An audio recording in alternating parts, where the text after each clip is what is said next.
Hello, everybody, and welcome to week 7 of social psychology.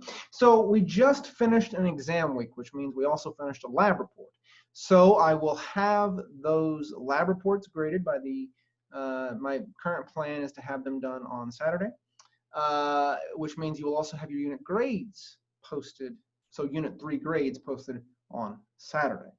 I will say I've looked at your exams for Unit 3. We didn't quite do as well as we did for Unit 2.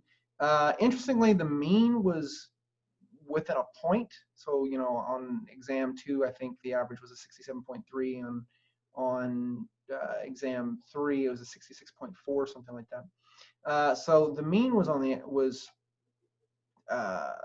about the same, not too much difference. But what was interesting is that there was a wider spread. And so, we had some people who seemed to really get Unit 3, and then some people who seemed to kind of struggle with Unit 3.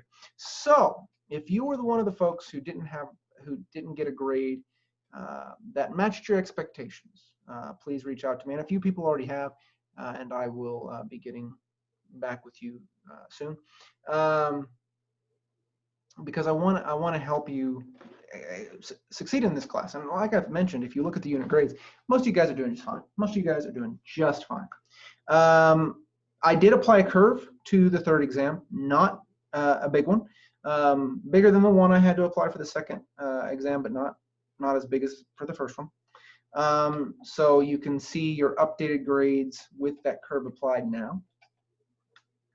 But again, I think the performance on the exams really kind of throws people. The exams are not the biggest, well, they're collectively speaking, they're the biggest part of your grade. They make up about 400 points, whereas no other part of your grade makes up that much. But the points in the class are out of 900, all right? Somebody mentioned that it looked like it was out of 940, and that's probably just because of the extra credit, because there's 40 points of extra credit that are possible, but those 40 points don't add on to the 900. Your points are out of your grade, and the points you earn will be out of 900. All right. So if you earn 810 points out of 900 points, you got an A. All right. Yeah, the exams make up a good chunk, right? They make up 400 of the 900 points, but that's less than half. Okay. So your exams don't even make up half of your grade, all right? So, as long as you're doing your mind tap practice, your quizzes, your labs, as long as you're doing these other things, the exams won't absolutely kill your grade, all right? So, certainly I want you to do better on those grades, because those grades are the assessment of, how well you're picking up the material.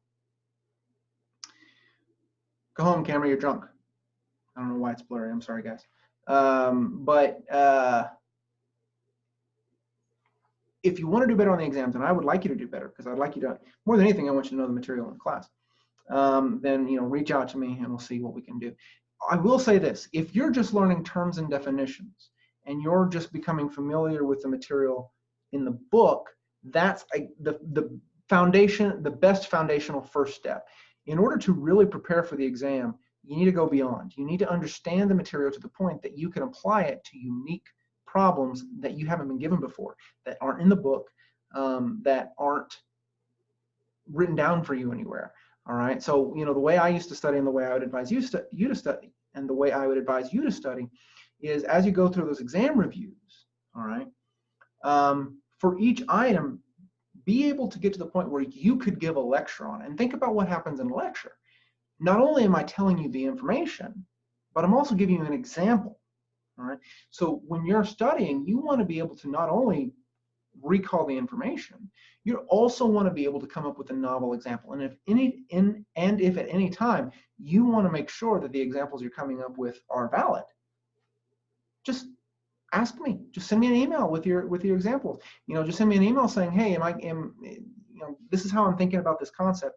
Is this a good example? All right, and I'll get back with you on that. All right, because again, more than anything, I want you to understand the material. And one of the best assessments of your understanding are those exams. But I know a lot of people get freaked out about exams. A lot of people have these days have really high test anxiety. And so this is why in none of my classes are my exams more, maybe in one class, very rarely are my exams more than 50% of the class grade. As long as you're doing the other things, all right, you're probably going to do fine, all right? And just keep track of your unit exam grades. I mean, again, your Unit 1 and Unit 2 exam grades are available now, all right? Go check them out. You will see, you know, what you're making in the class at the end of Unit 1, what you were making at the end of, in the class at the end of Unit 2, and at the end of this week, Saturday, you'll be able to see what you're making at the end of Unit 3, okay?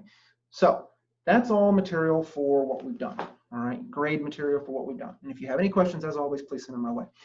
This week, all right, what we have to do is the chapters 9 and 10 practice, quiz, and discussion boards. Now, the chapter 9 discussion leader won't be, that originally was assigned to it, won't be performing that. So I will be posting, I will be talking to the person who was the first to volunteer to be the leader for that discussion board, and they will be posting something by Wednesday. So 9 and 10 will have discussion leaders. Then you have your Lab 4 data collection, okay? And it's just like the 3 data collections you did before this one, all right? You'll follow the link, complete the lab, be sure to write down your data at the end, and then that'll be part of your lab report. All right? All right, guys. So just to quickly sum up, your labs will be graded on Saturday. All the other grades will be done earlier in the week. Your Unit 3 grades will be posted when I post shortly after I post your lab report grades, which means you should have your Unit 3 grades on Thursday. I applied a curve to your exam. You can see those curve grades now. This week, you've got MindTap practices and MindTap quizzes for chapters 9 and 10. You also have the discussions for those 2 chapters, and you have the Lab 4 data collection. All right, guys, that's it for this week. As always, if you have any questions, let me know. If not, have a great one. We're so close to being done. We have this week and next week, and 2 additional days for the final exam if you don't take it during the usual 3 days. And then we're done. So hang in there. We're almost done. And if you have any questions, I'll say it again. If you have any questions, please send them my way. All right, guys. Have a great one, and I'll see you next time.